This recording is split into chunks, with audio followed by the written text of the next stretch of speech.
Welcome to The Explainer.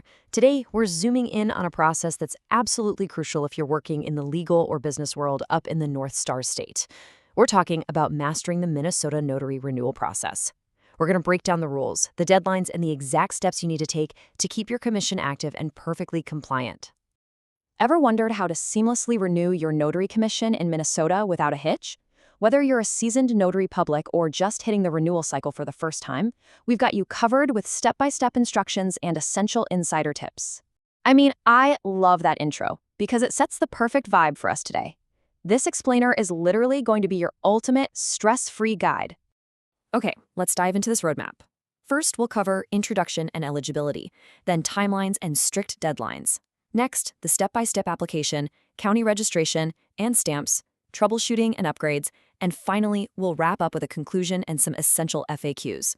All right, Section 1, Introduction and Eligibility. Let's get into the basics. Being a notary public in Minnesota isn't just some casual title. You are an essential administrative institution appointed directly by the governor. Your main gig? Preventing fraud. You're that impartial witness, making sure identities are real and people know exactly what they're signing. So keeping that commission active is incredibly critical for the legal, business, and real estate folks who rely on you literally every single day. If your commission lapses, well, that whole chain of trust just breaks. So who actually qualifies to renew? First off, you've got to be at least 18. You also need to be a resident of Minnesota, or, and this is pretty cool, a resident of a bordering state. Yep, Minnesota offers reciprocity to folks in Iowa, North Dakota, South Dakota, and Wisconsin. Now, if you are a non-resident using that border state rule, you are strictly required to designate the Minnesota Secretary of State as your agent for service of process. Oh, and of course, you absolutely must maintain a clear background when it comes to criminal convictions or professional licensure issues. Moving right along to Section 2, timelines and strict deadlines. Seriously, whatever you do, do not miss this window. Okay, here are the timeframes you really need to drill into your memory. A Minnesota notary commission lasts for exactly 5 years. The state gives you this really generous 6-month renewal window that kicks off on August 1st. But hear me loud and clear. January 31st of your expiration year is a hard, strict deadline. And this brilliantly illustrates the big catch. There is absolutely no grace period in Minnesota. Zero. Any notarial act you try to execute on or after February 1st with an expired commission is totally legally invalid. And worse, it counts as official misconduct. So what exactly happens if you do miss that deadline? Well, it's a huge headache. If you let it lapse, you get locked completely out of the super easy online renewal system. Instead, you're forced into what they call the reappointment process. That means paying your $120 fee through physical mail, going through entirely new background checks, and dealing with a strict ban on doing any notarizations while your paper application is manually processed.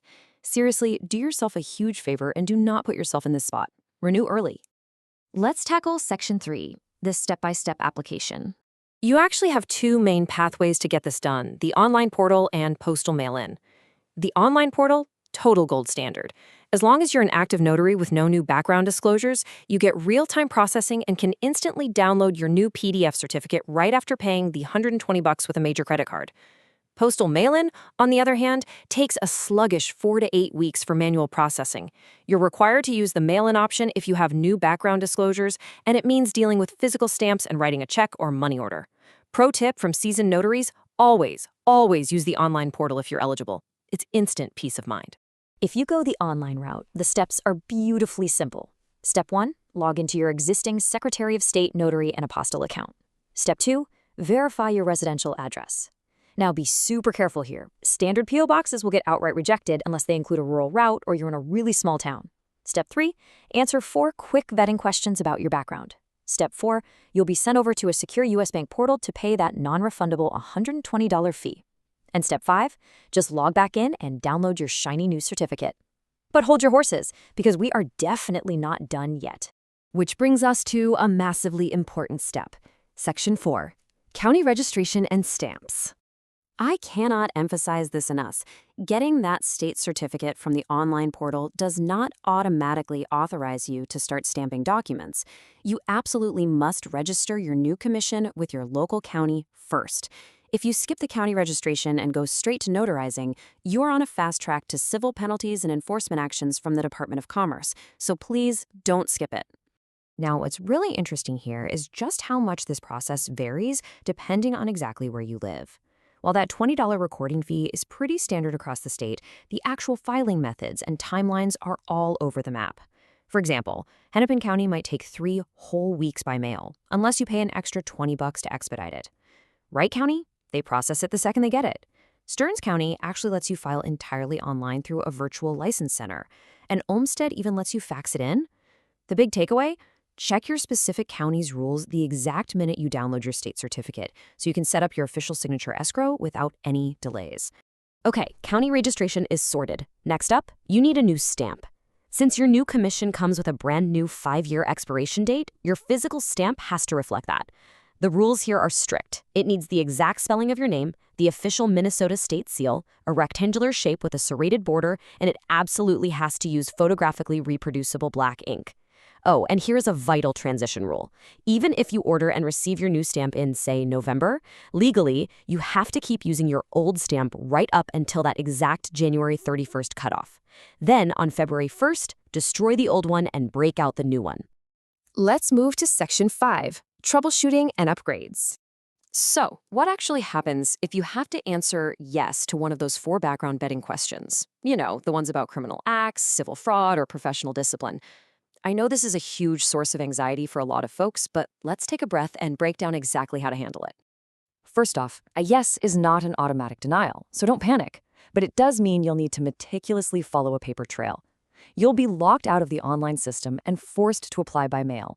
You'll have to submit a completed BCA, that's the Bureau of Criminal Apprehension, background check form. You also have to write up and sign a detailed explanation of the incident, and attach certified true copies of court records proving you finished any sentencing or probation.